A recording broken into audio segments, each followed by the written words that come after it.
Bien, vamos a empezar con estas pequeñas presentaciones en torno al contenido del Año de la Misericordia proclamado y pedido por el Papa Francisco.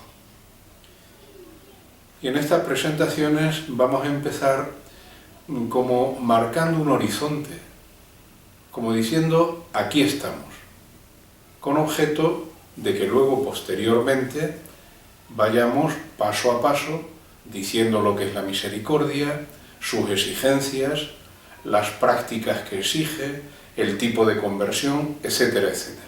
Pero hoy va a ser muy simple. Y va a ser muy simple, pero a mi juicio tiene importancia. Se trata de un año más, porque ahora todos los días celebramos algo. El Día del Emigrante, o el Día del Discapacitado, o el Día de... Y todos los años celebramos algo, civil y eclesiástico. Es un año más. Es otro. O tiene algo que puede ser especial y que puede marcar el futuro de la evangelización y de la Iglesia.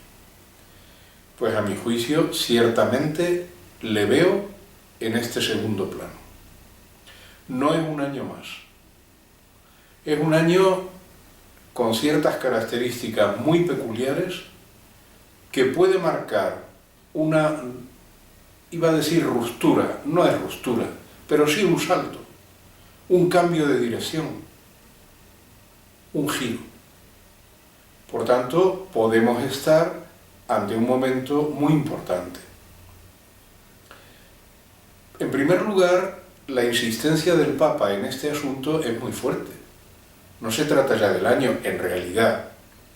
Si nos pusiéramos a analizar, llevamos ya varios años de la misericordia, desde que él fue nombrado, elegido obispo de Roma, desde que es Papa, la palabra misericordia y los gestos de misericordia han sido continuos. Por tanto, no es un año. Ahora empezará formalmente la celebración del año. Pero es el tono de un pontificado.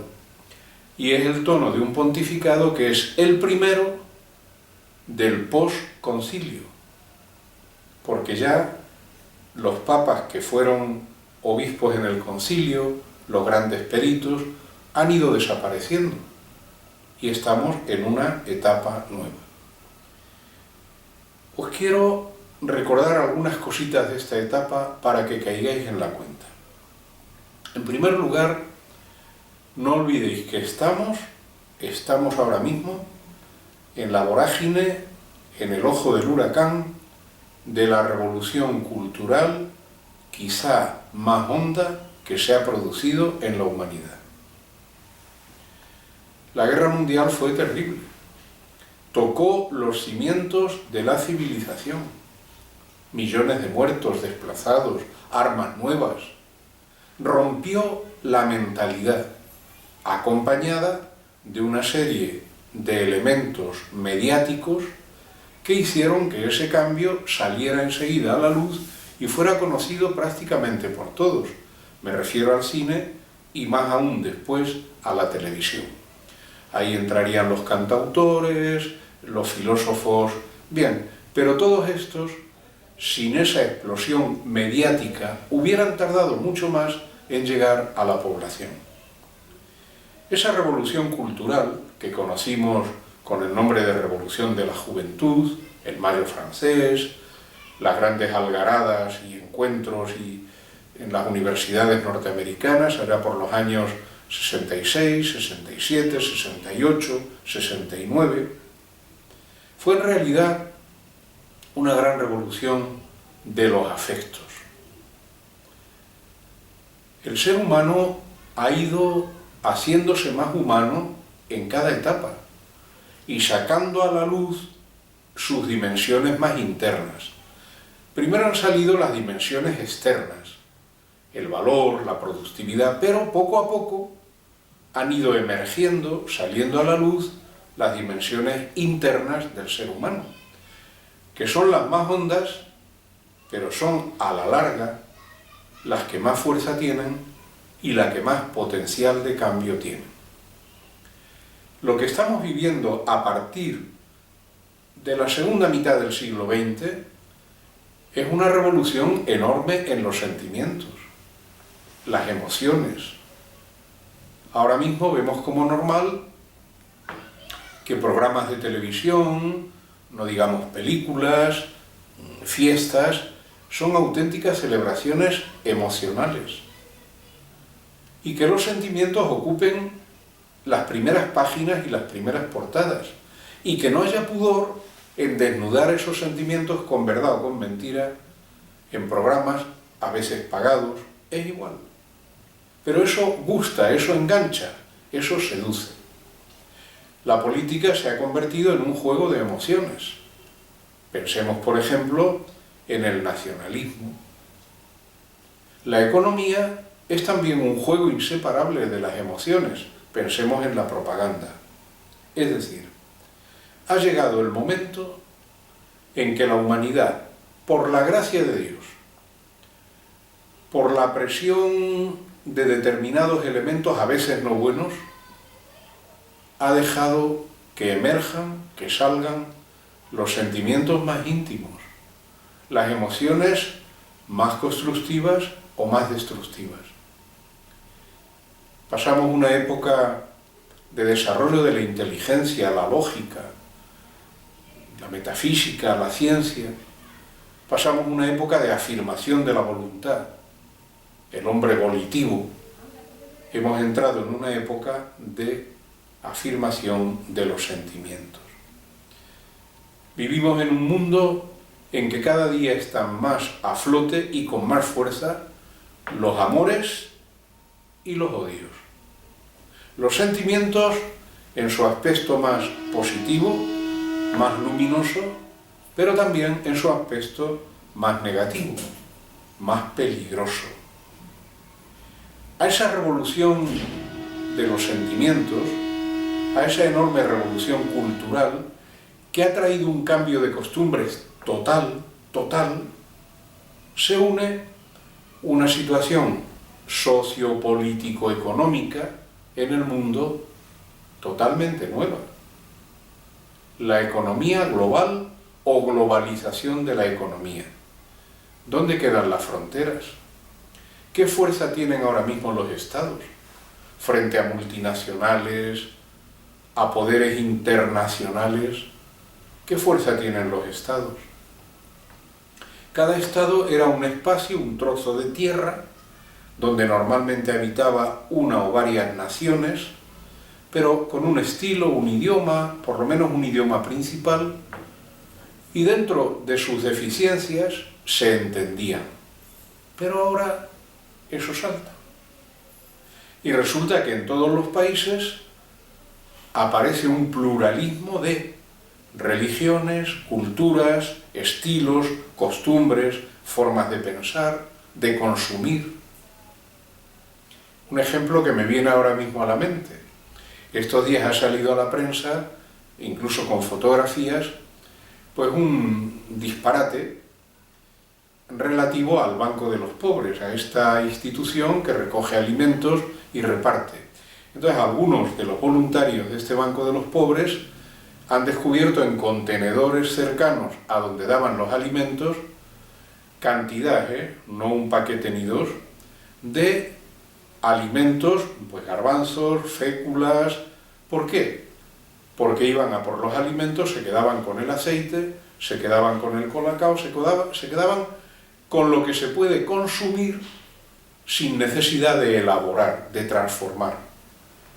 Y yo pensaba estos días en las personas concretas porque conozco un poco, claro, si es que en su cultura, en su forma de vida, eso de guisar, pues no entra mucho.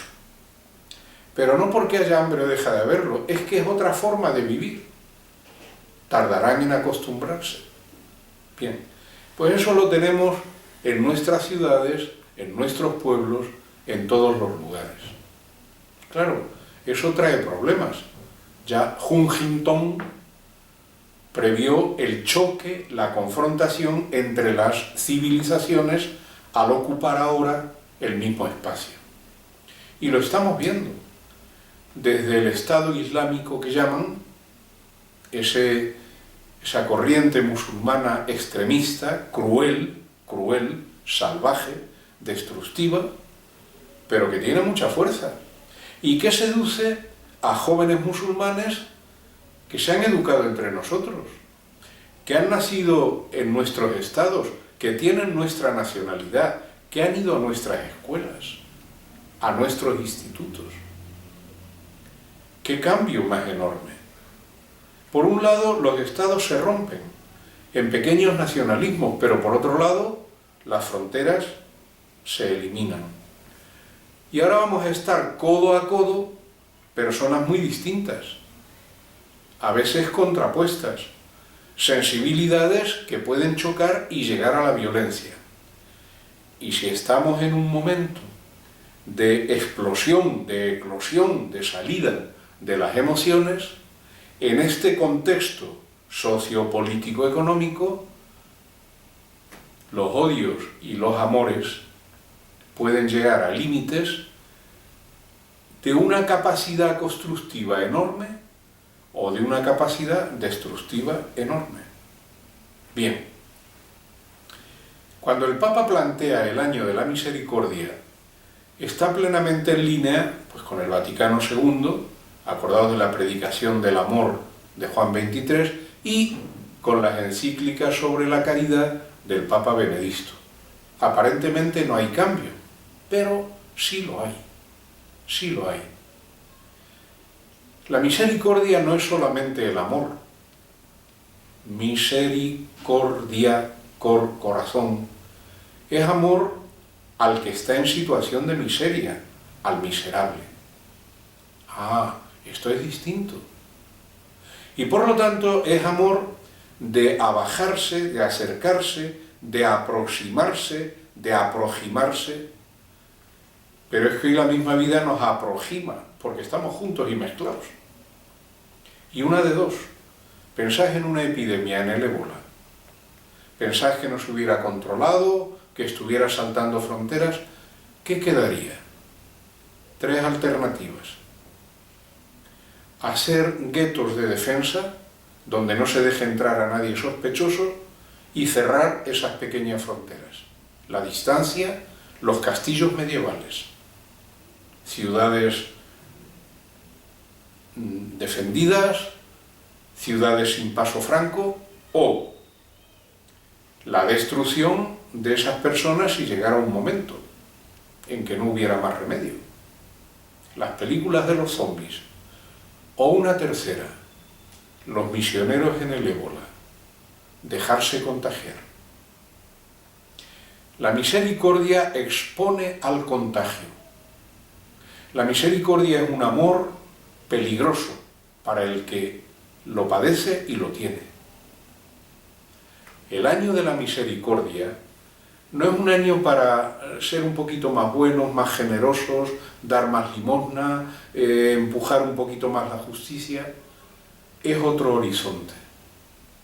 Estamos en la hora de Dios. El amor frente al odio. Ya no un amor mezclado con otras cosas, un odio paliado por otras cosas. No. El amor cada vez más puro, más completo, y el odio cada vez más odio y más completo. ¿Quedará gente que ame? Capaz de afrontar el odio no con las armas del odio. Ahí es donde entra el año de misericordia, a mi juicio. Así que, amigos, esto lo vamos a ir desglosando poquito a poco, explicando lentamente, con objeto de hacer llegar ese mensaje en que consiste el año de la misericordia. Gracias.